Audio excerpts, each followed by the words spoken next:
Good Morning Night Vale is brought to you by The Disappearances of Lydia Fontaine, a new independently produced and crowdfunded 10-episode original audio drama.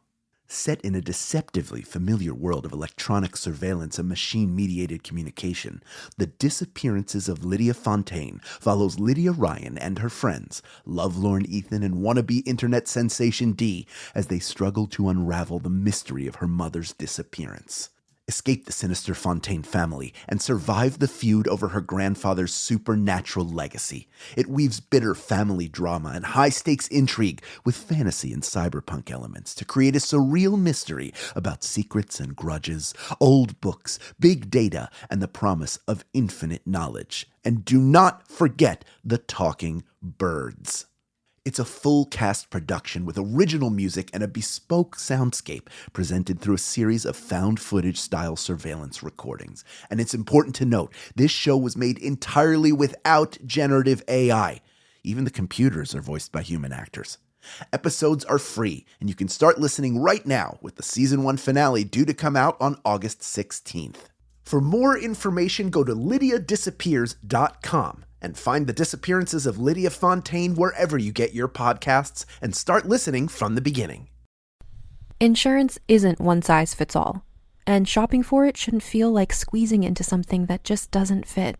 That's why drivers have enjoyed Progressive's Name Your Price tool for years. With the Name Your Price tool, you tell them what you want to pay, and they show you options that fit your budget. Enough hunting for discounts, trying to calculate rates, and tinkering with coverages. Maybe you're picking out your very first policy, or maybe you're just looking for something that works better for you and your family. Either way, they make it simple to see your options. No guesswork, no surprises. Ready to see how easy and fun shopping for car insurance can be? Visit Progressive.com and give the Name Your Price tool a try. Take the stress out of shopping and find coverage that fits your life, on your terms. Progressive Casualty Insurance Company and Affiliates. Price and coverage match limited by state law. Hiya, squishy humans. Deb at it again, as usual, talking until your mortal forms pass away. Welcome. Once again, the sun has risen. Good one, sun. We are all very impressed by the same trick for the millionth day in a row. I'm Dana Cardinal. Welcome to Computer Loves Good Morning Night Vale. Good Morning Night Vale provides home for computer. Welcome. Hey everyone! Oh man, I'm supposed to prepare some sort of start to this thing, huh? Oh dang it, I forget every time. Every time! Oh, come on, Steve. You have a responsibility here, Steve. You're better than this, Steve. Oh, sorry. God, sorry! Oh, good morning, Night Vale. Hey, cuties. It's me, Symphony. Hi, my little lambs. It's me, Hal. Hi, tiny babies. It's me, Meg. And we are here today with our first show of the year 2024. We are so stoked to be back and doing it. We are recapping episode 150 of Welcome to Night Vale, the birthday of Lee Marvin. We're so happy to be back in the new year. If you're a registered horse, you're a year older now because you all have the same birthday. That's Wait, right. what? Thoroughbreds. None of them, just thoroughbreds, American quarter horses as well. Anyone who's in like a program of like a breeder's program, they usually all have the January 1st birthday. Even if they were born. What? Yeah. So that's why breeders will try to make sure that they're born as close to January as possible without being born in December. Because you want them to sort of all be about the same age and be as strong as possible when they get to the point where they're being sold or competing or racing. You want them to be as big and as full as possible. Horse facts. Horse facts. Horse breeding facts. Horse breeding facts. Yeah, I'm on horse breeding TikTok. What up? Of course you are. Nothing wrong with that. Let's talk about it. And the episode for this episode 150 is Lee Marvin turns 31 last time, and a great change comes to Night Vale. Boy, does it. Mm-hmm. Let's talk about it. I love, this is the season finale for this year. We love a season finale episode. Yeah. I especially like when they get sort of yearbooky and we get different characters coming back and getting in it. It's nice little sort of sampling. And I thought this one was very fun with everyone coming back in. and doing their little bits. I did have to go back a couple of times though, because I was stressed that like something was happening, because it would like interrupt a person's line. And I was like, oh shoot, did I scrub forward or something? So I've literally listened to this episode 3 times because I was completely shocked to hear myself. I forgot I was in this. I also forgot that I was in this. Yeah. Good job, by the way. You were both wonderful. Thank you. This was June 14th of 2019, so it was just a year ago. Yeah, that's amazing that we did this 1 year ago. Yeah. This is another one. I'm sure I recorded it at my dining room table as I was doing everything at the time. I just pulled a microphone out and did it there. But it's really fun. It's very kind of makes me think of Into the Spider-Verse, when all the timelines are sort of melding together, so you keep jumping in between all these different things. It's fun. It is a discombobulating listen, but that's what's great about it. Yeah. Yeah. But it's sort of like a little bit of candy for the listener. For the listener who is like me, who's like always trying to sort out time in Night Vale, or just sort of anything in Night Vale, anyone's relationship to each other, and linear time. So it's nice when we're getting some explanation. It's still a little wishy-washy about what's going on there, but the Hunter trying to save Night Vale, and doing so cracked the universe into a bunch of different Night Vales. We get that. And then Lee Marvin is able to sort of reach into time. Yeah, that was the part that I was like, okay, but like how? But I imagine if you're kind of living outside of like time, or within some sort of crazy loop of time, he'd have plenty of time to figure out how to do that. Do you know what I mean? Like how to be like, get around all the things, and I don't know, like, and especially since he knows about Huntokar and all these other worlds, these other Night Vale, not worlds, other Night Vales where things are happening. I imagine that he was able to, like, I don't know, figure out some sort of alchemy or something to reach in. It wasn't exactly explained like how he did it, but he figured it out. And that's the most important part. I did find it interesting that the Faceless Old Woman is in every Night Vale. Yes. Do you think it's the same one? Yes. Yeah, 100%. Yeah. That feels like an ability that she has. How he did it, I think in where we last left the story of Lee Marvin, he was like kind of really bummed out about his place and time in the universe, and was like, I'm going to do it. So I think, he had. At first I thought he was going to unalive himself somehow. Punch his own ticket, if you will. But I don't know that he could even. Right? Yeah. So is anybody else really happy for him that he's 31? Yes, really happy for him. But I also like that. So that's like, we kind of were leading up to Lee Marvin dying in the last episode, where like there was the planet that you only see right before you die. Right. Okay, so this is maybe the end of Lee Marvin's story, but he just turned 31, which is its own death in a way, I think. Yeah, it's the death of 30-year-old you. It's like I finally am going to die. I'm like moving forward in time, in a timeline that will end in my death. But yeah, I think the metaphor of, when you start to roll into those 30s.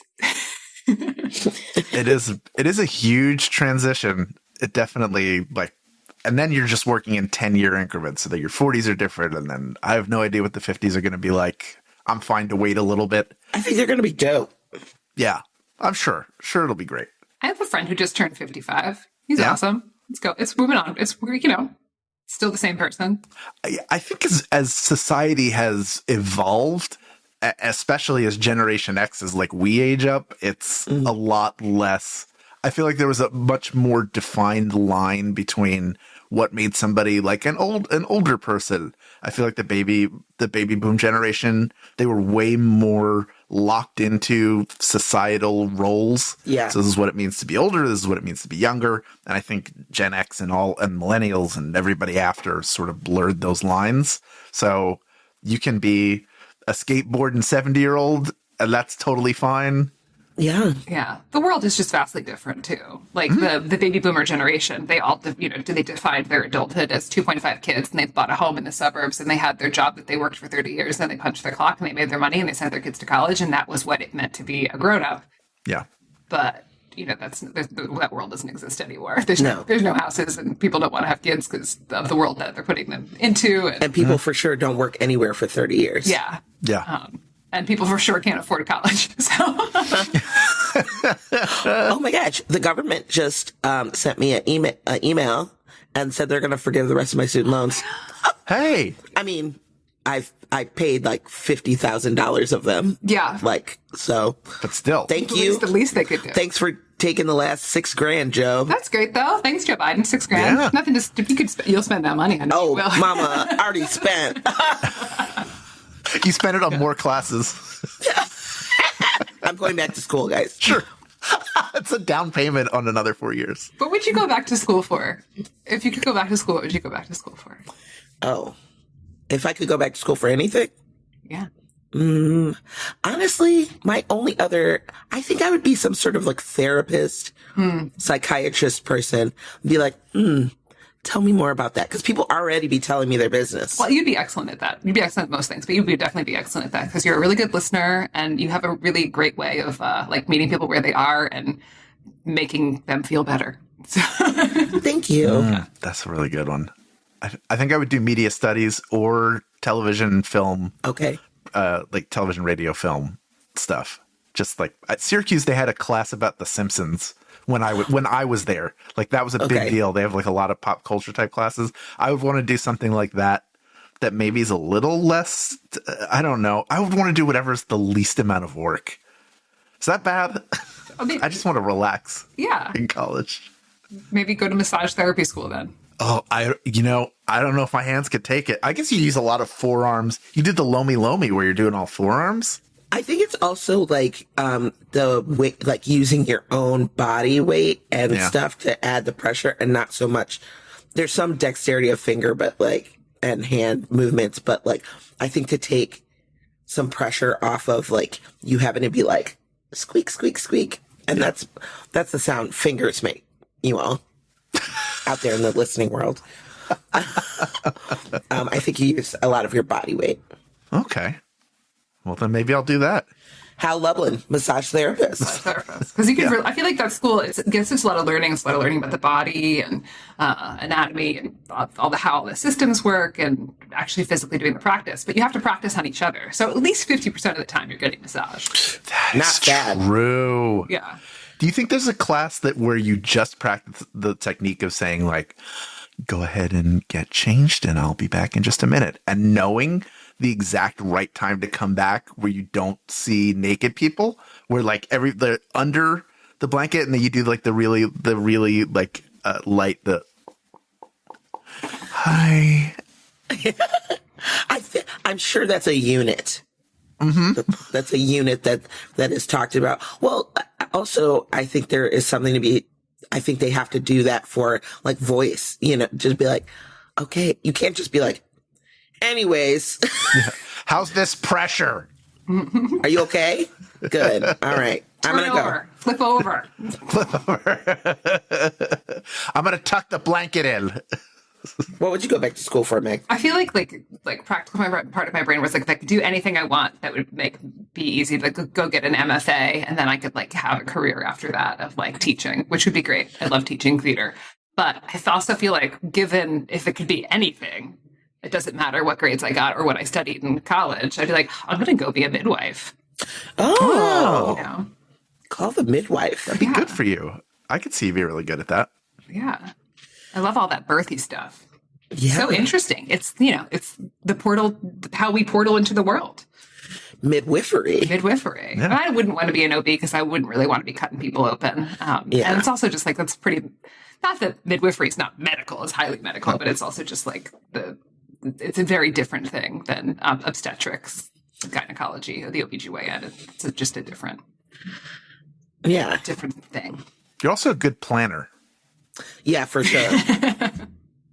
I think that's important. It feels It like. is. Yeah, it's a lot of scheduling. But it's also, it would be good for me because it's like, yes, you can schedule, but babies come when babies come. So. You're also good at talking people through crisis. Literally. Literally. Oh, the crises. But anyways, that's what we would be if we weren't doing this. What would you be? listeners. We'll edit you in here. Yeah. And if you went to massage therapy school, how much time of that did you spend getting massaged? Yeah. Oh, yeah.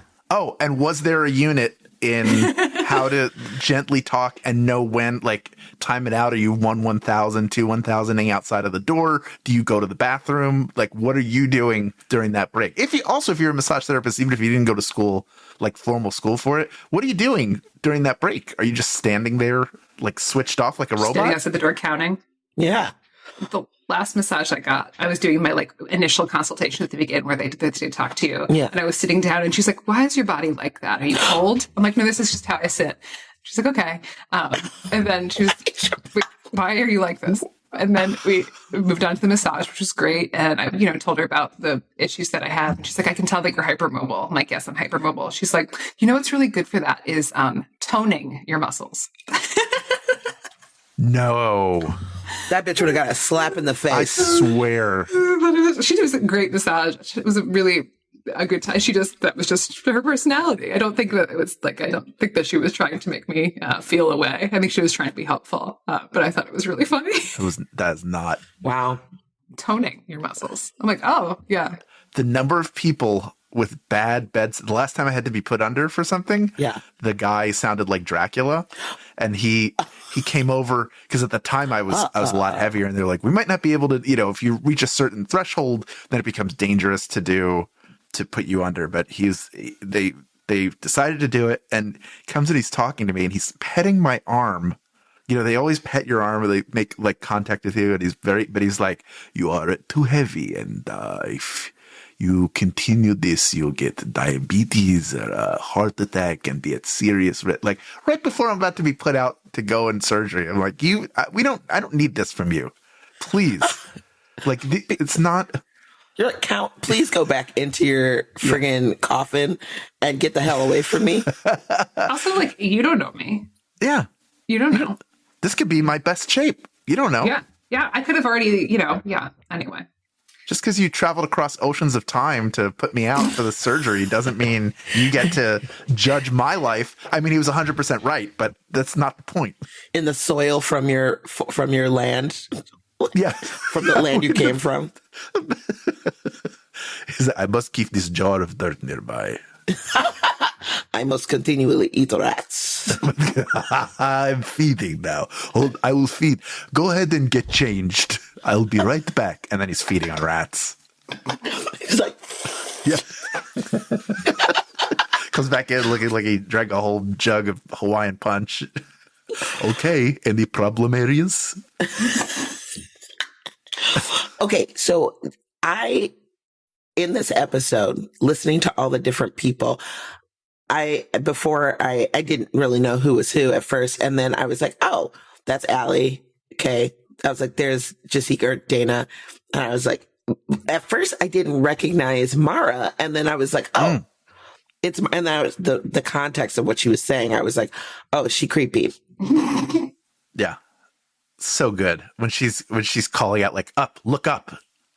I know if I heard that on the radio and then I did, and then there's some, I would shit. It was very Angels in America. Look up. Look up. No, look up, Tony. I think at that point, Joseph and I had just seen Angels in America as well when it was last on Broadway. Let me look and see when that was. This is a Joseph episode. Oh, yeah. It definitely reads like a Joseph episode. All right. We saw it. Oh, yeah. No, we saw it the year before. We saw it July 12th, 2018. Oh, wow. Oh, that's great. I could show Hal a picture of it via the computer. Oh. Computer. I love that shit when that came on. I was like, yes. And I always love to hear Molly singing Roar. Roar, yeah. Little Katy Perry. That was really fun. Oh, there was something that Dana said. Oh, when everybody did their little sign-offs or whatever for the show. I thought that was so funny. And that's that for that. That's that on that. That's that on that. Yeah, I like that there's a world of Night Vale where everyone has their own taglines, their own Cecil, and they're the Cecil of their. Oh yeah, because they said that Deb was the voice of her Night Vale in that world. I mean, what do we call it? Multiverse? Yeah. That multiverse. It's just fun. Oh, yeah, because it was to the weather, right? Yeah. We went to the weather. Yeah. They still maintain who they are, though, even across, like, it's Deb the Sentient Patch of Haze, but now she's just the host of Night Vale Community Radio. But still the same idea. Your mortal forms all pass away. Steve is terrible at it. Computer loves Night Vale. Like, it's just like, what if it was this person instead? But it's not like they're Cecil. So they're relatively the only one who, like, the one thing I enjoyed about this is Lee Marvin. We finally get the reference to him being the actor. Yeah. That it started with him as Lee Marvin, the actor, turning 30. The celebrated actor. Speaking of the acting, I liked when he was like, all I wanted to be was an actor. I just wanted to, he just lies a little bit, but in a way that people like to be lied to. And I'm like, that is true. It is a lie, but it's also the truth, right? Yeah. In a way. Depends on the type of acting you're doing. Yeah. I don't know. I like to tell little stories. Yeah. Yeah. Do the funny voices. Yeah. Do the funny stories. Wear the costumes. Wear the costumes. Yeah. Make pretend. Yeah. Well, just playing pretend. Roll around on the floor, play make pretend. Yeah. That's what acting school is. Yeah. I like it. I liked it, though. I mean, this career is wild. For those of you out there who are interested in this sort of thing, yeah, like we all went to we went to theater school. Did you go to theater school, Hal? I minored in theater, so I spent all my time at the theater school. Same. So you rolled around on the floor. And You rolled around. I rolled around on the floor plenty, yes. And you Wore a giant paper bag. I did it all. You did all the things. So yeah, I mean, part of acting, yes, is the technique of being able to control your voice and your body to convey a story and all that blah blah blah. But also part of it is being vulnerable enough and open enough to access those feelings and that the feelings that are happening in the script or not feeling. Sometimes I'd like to feel or not feel. Not feeling. Feel or not feel for hours. Yeah. And I think, a lot of acting or being a actor, creator, performer, storyteller, writer, person in the world is just like having such a curiosity about people. And I think we've talked about this before, having a curiosity about people and why people are the way they are, why they do things the way they do them. And to share that with an audience so that we can learn more about our one unique, special, precious life. That's right. Yeah. Speaking of writing and special and precious, the Lee Marvin monologue, just so cool. Describing the bits frozen in time, like of course the classic wave that's frozen before it crashes. I like the guy who tripped on a shoe and is about to dislocate his knee, but The old guy? Yes, but he's just like in the middle of it. Yeah. Which is great. I love some physical comedy. Also the part about the soldier, how it's just like a slice, like a moment of a long life. Like if you think about that, and that's what every moment is, right? Like it's just a tiny little, I don't know. It just made you think of the minutia of like every moment of your life a little bit and how that moment could be insignificant to you, but it could be a huge thing within time. Yeah, and just a fascinating thing to stop it and freeze frame and look at. Cool. The human experience, guys. What a trip. What a journey. How lucky we are. Wacky and wild. To get to do all the shit that we do to be a human. Yeah. I mean, the way we encounter almost every other person, the majority of the people is just this tiny, like you said, it's a thin slice of a long life. This idea of all we will ever know of this human being is we saw them trip or we heard them yell or they were crying, laughing, whatever it was. And that's all we'll ever know of them. And you can't help but sort of fill in the rest or wonder what's going on. That's the same thing. I think the people who are the most curious about that tend to go into creative stuff because like Meg was saying, we observe people and we're fascinated by them, and it's But it is weird to think of that, like the number of people for whom you are one thing they saw one time. Yeah. Yeah. How you're you're the main character in your own life. Right. Yeah. But like the person that you passed in the grocery store, you'll never know them or what their story is or like how deep all of that goes because they're just like a blip, you know? Yeah. And it's like you're only the lady who farted when she was bending over to pick up the multi-meal bag. Like that's all you ever will be. Even if that's the least important part of your life, this like you didn't even notice it slip out or anything. That is what you are to someone who has observed you. You know, I think about that sometimes because there's people that have stuck out in my mind that I still tell stories about that I'm like, I didn't know that person. They were just like a random person. And I'm like, I'll never probably see them again. Like this lady once that I saw waiting for the train, she had headphones on, but it was like but I observed like everything about her. And like the more detail I think about now, I'm like, that's crazy that I even noticed all that, but I found it so interesting. She had headphones on and she was wearing like a t-shirt, but it was like, I could see like her tattoos and they were all really wild. Like she had a unicorn tattoo, but it said Pegasus. And I was so confused. And then she had like, I think that's what drew me in. And she had like this long stemmed red rose 3 times with the same man's name. In different places. Yes. One on her neck, one on her arm, and then one on her other titty, because Pegasus, in quotation marks, was on the other one. Yeah, you just want to know what's going on there. Right. And then I think if you're a writer of fiction and you find cause for it, you write her into something and then you explain it. You know, like you find a way to figure out why maybe she had a grandfather, her father, and her brother all have the same name. So she got roses for each of them. Right. Maybe she married the same guy 3 times.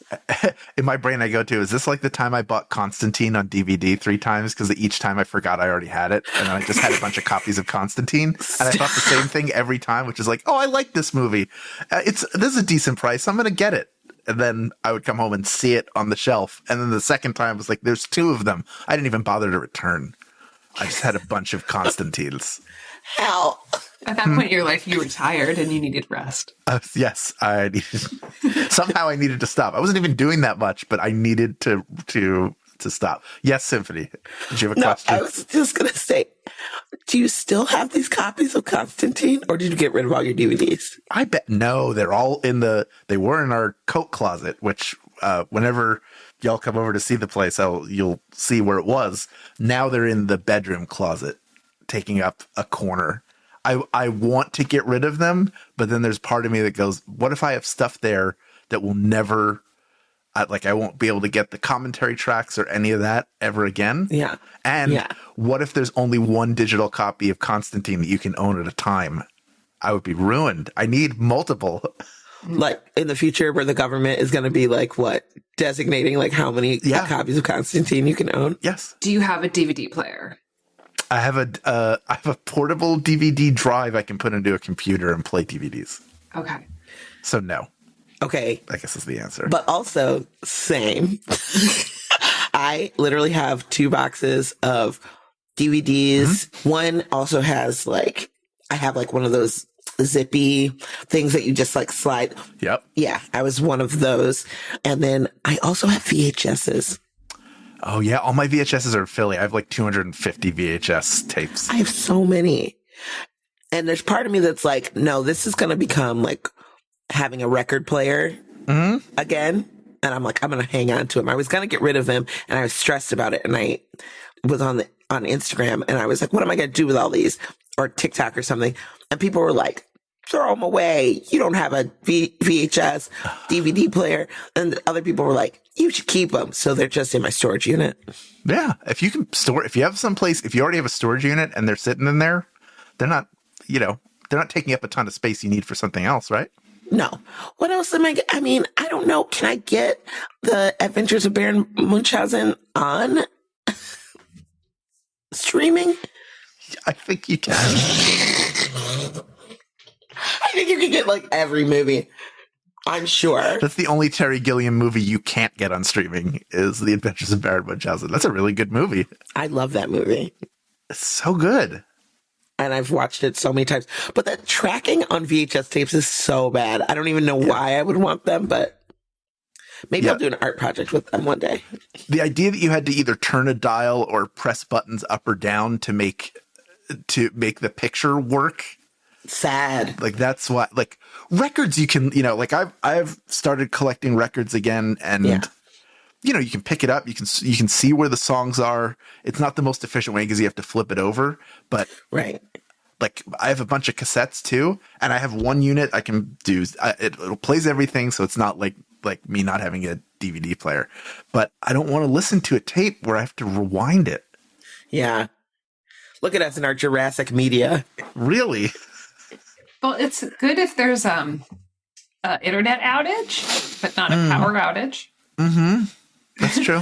That's true. Or if you have a fully charged laptop, you could plug in your DVD and watch all 3 copies of Constantine. Just drain your single charge of your laptop to watch Constantine 3 times, 1 from each DVD. Thrice. We're having a triple feature, Jennifer. That would be cruel. Be like, okay, that was so good. Okay, you ready for the next movie? And it's just Constantine again. I feel like it'd be more like, I know you didn't like that, but I think when you watch it the second and third time, that you'll eventually relent and just decide it's fine. I imagine that's what Lee Marvin's life was like, and that is why he wanted to get out of it at any cost. Well, now that time is working fine, because friggin' Carlos's clock didn't have teeth anymore. It got all mossy and weird, and then it got back to normal. It's better. It's regular now. So I wonder what kind of consequences, but like what's going to happen from that, Yeah, it's almost become too normal. That time wasn't normal. Well, I mean, like even just the clock, the sign of wait, now this is working the way it's supposed to. What else is working the way it's supposed to that wasn't working the way it was supposed to before? Because that's the thing about Night Vale. Nothing works the way it's supposed to. Not even the city council. Oh, but Ayo. You burnt. Bad at the jobs. I'm not talking about myself. Of course. Or Tamika Flynn, because she's the only You're fixing it. She's the only one who's doing any sort of anything.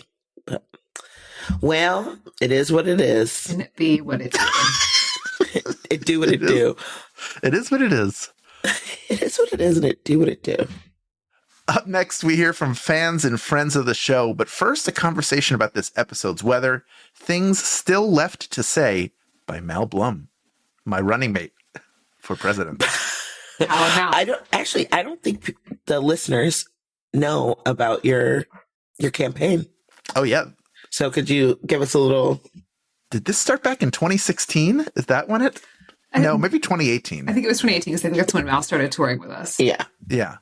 Yeah, we were touring and Mal and I became close and decided our names rhymed, so we should run for office together. But Mal thinks that I should be running for president, and I think that Mal should be running for president. Neither of us wants to be president, which is why we deserve your vote, because we're not power-hungry people. That's right. But I think we can fix a lot. Your slogan was good for America, bad for each other. Yes, that's right. Yeah, because we're horrible influences on one another. Sure. Yes. Given the political landscape, I mean, we'd be lucky. We'd be so lucky. We would be very lucky if it was just you two. A couple folks, Yeah, we'd be in your cabinet. Come hang out. Sleepovers. Yeah, you're both in the cabinet. Sleepovers at the White House. Like, there's so much room there. That place seems musty.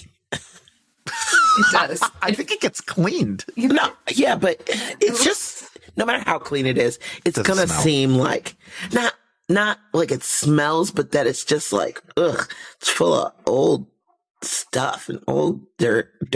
It's been painted like so many times. Yeah. Yeah. Oh, that's true. It's the ultimate landlord special. Just paint over like windows. Yeah, all the windows are painted shut. You can't open them. Well, yeah, you can't open them. Yeah. It's not for safety. It's because they're painted shut. bunch of outlets have been painted over. Yeah. Yeah, I bet you can't, like if you stayed over there, like in the Lincoln bedroom or something, you can't plug in your phones and stuff. Like it would be far away from the bed. It's like one of those places. Do you know what I mean? Like, You think so? You don't think any president had it modernized? Do you think, I'm sorry, Hal, do you think they now have outlets with the friggin' USB ports? No. in some places, maybe not in the Lincoln bedroom. In the White House? Yeah. In the bedrooms? I don't think so. I bet. You don't think Obama had that put in? Maybe his bedroom. That dude was on his phone all the time. BlackBerry charger by the table. BlackBerry. You'd be lucky if there's a friggin' one of those old iPhone, like home. An iHome, yeah. There's probably an iHome plugged in across the room. Everything's the 2-prong outlet with the adapter in it for the 3-prong plugs. Yeah. There's a window AC unit plugged into it. It's like going to your grandma's house. Yeah. Anyway, this song, Mel Blum. So great. Love this song. So good. Symphony, you were saying before that when they yeah. do this live, the crowd goes fucking nuts. Yeah, they do. I've been to Mel Blum's shows live with like their band a couple of times, and people go ape shit over this song, which I get it. That's literally what we're doing backstage. Actually, I have video of me and Cecil like in the wings, just like like raging and like dancing around. And usually John Disparition is across the other side in the wings, and we're all just like thrashing about and like jumping and like singing really in the background, but try not to sing so loud that we could be heard on stage, you know? Sure. Because we don't want to distract Mal. But they are awesome. And when you see them live with a band, it just like ups the fun a lot. And I have seen them a number of times. Yeah. So Go see Mel Blum go see Mel Blum. if they come to your town. Yeah. Buy their new album. Crazy charisma. The Riz. The Riz. They got that Let Riz. Mal Riz you up with a live show.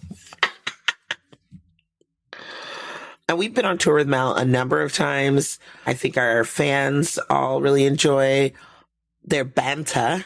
One of my favorite things that Mal does, and I thought about this because I was looking at something in Vegas, and Zach Bagans.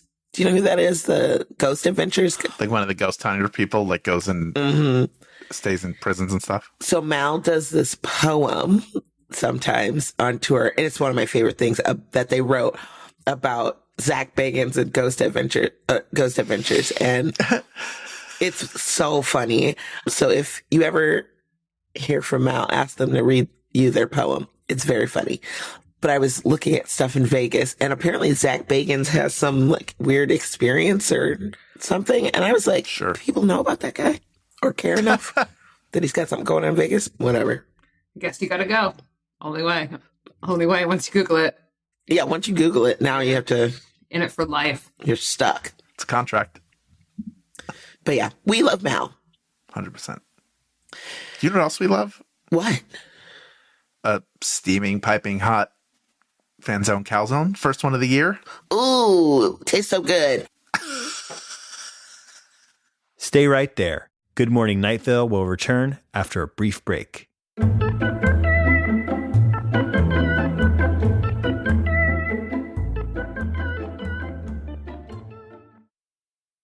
Lately, I've been all over the place. Between touring, dog sitting, and traveling, my routine has become non-existent. Now that my travel schedule has slowed down, I need to get back to eating real food and not just grabbing what I can when I can. And Factor is making that easier for me. Factor meals are ready in 2 minutes and require little to no prep and no cleanup. So even on the days when my schedule is completely out of whack, eating well is still achievable. Like today.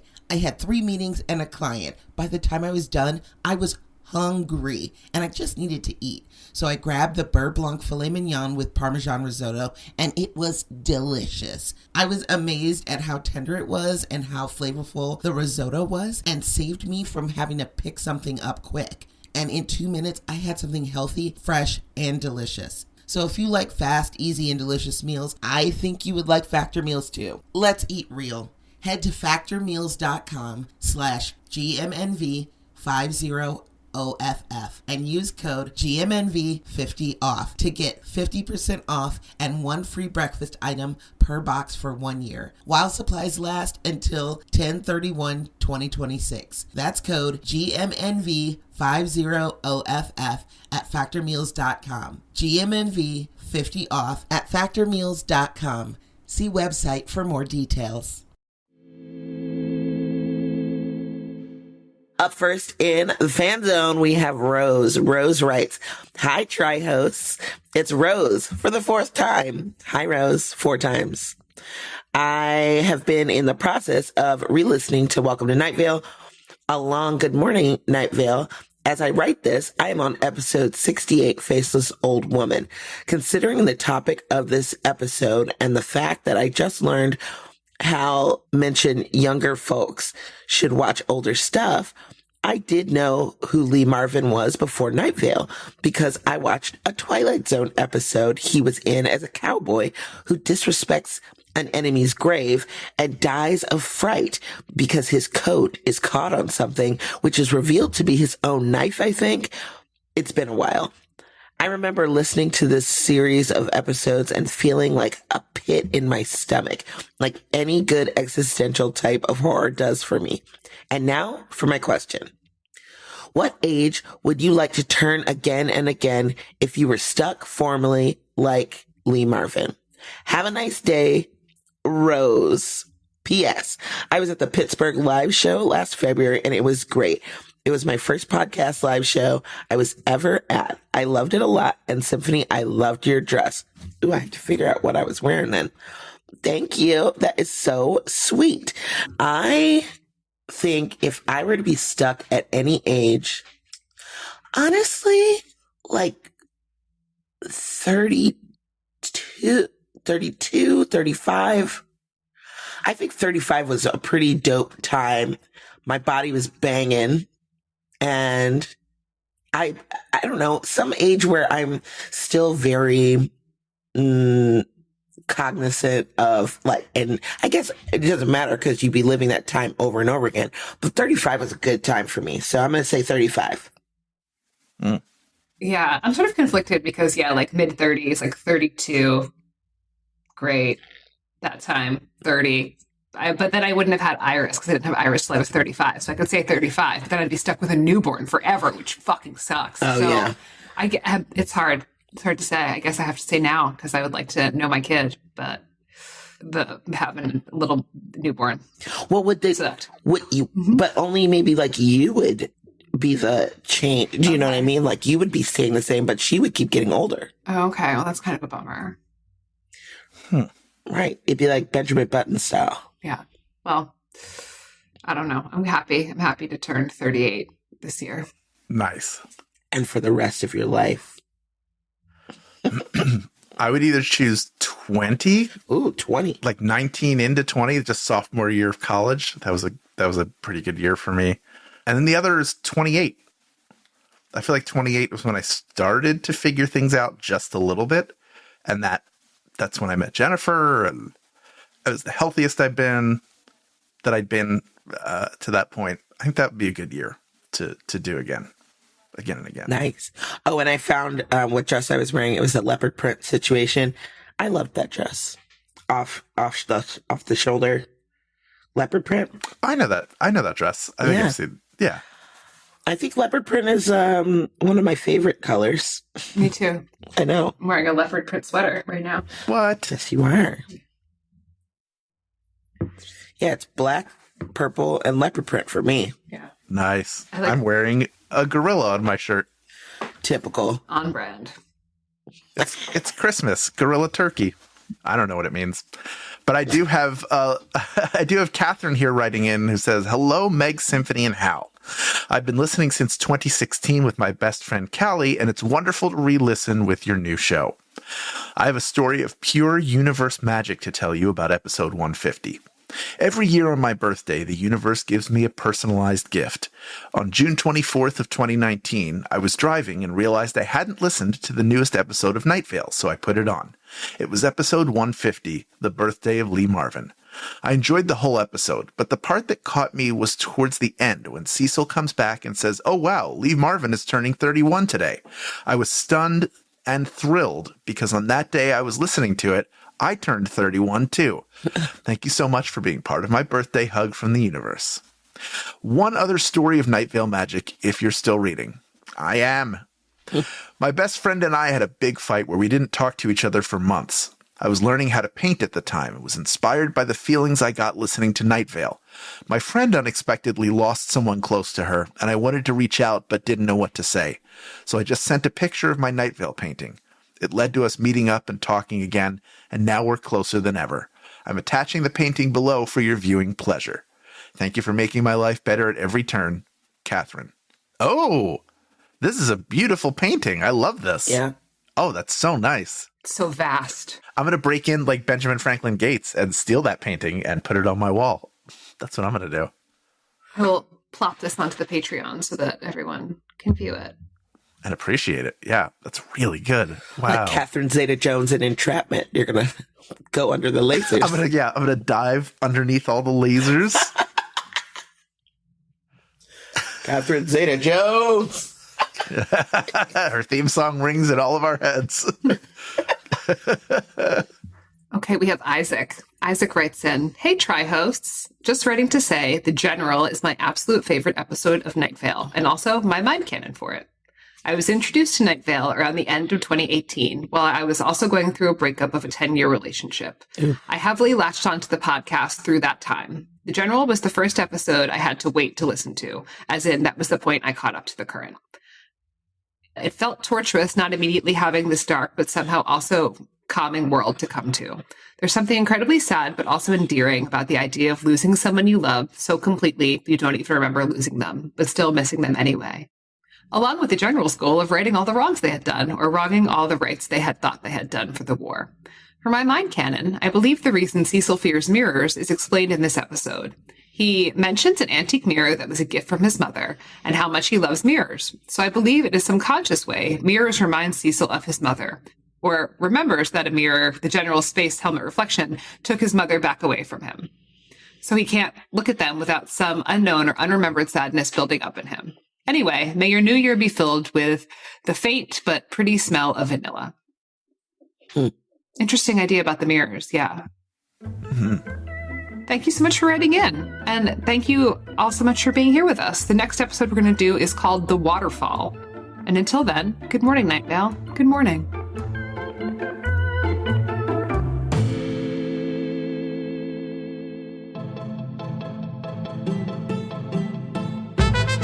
Good Morning Night Vale is a Night Vale Presents production. It is hosted by Symphony Sanders, Meg Bashwiner, and Hal Lublin. It is edited by Felicia Dominguez and mixed by Vincent Cacchione.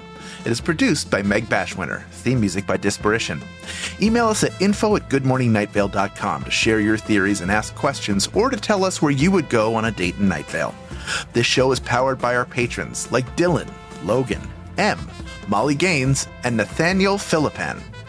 If you're interested in supporting the show in exchange for lots of fun, exclusive, insider, hyper cool kid content, check us out at patreon.com/goodmorningnightVale. For more info on this show, go to goodmorningnightVale.com and follow us on Facebook and on Twitter at Night Vale Chat.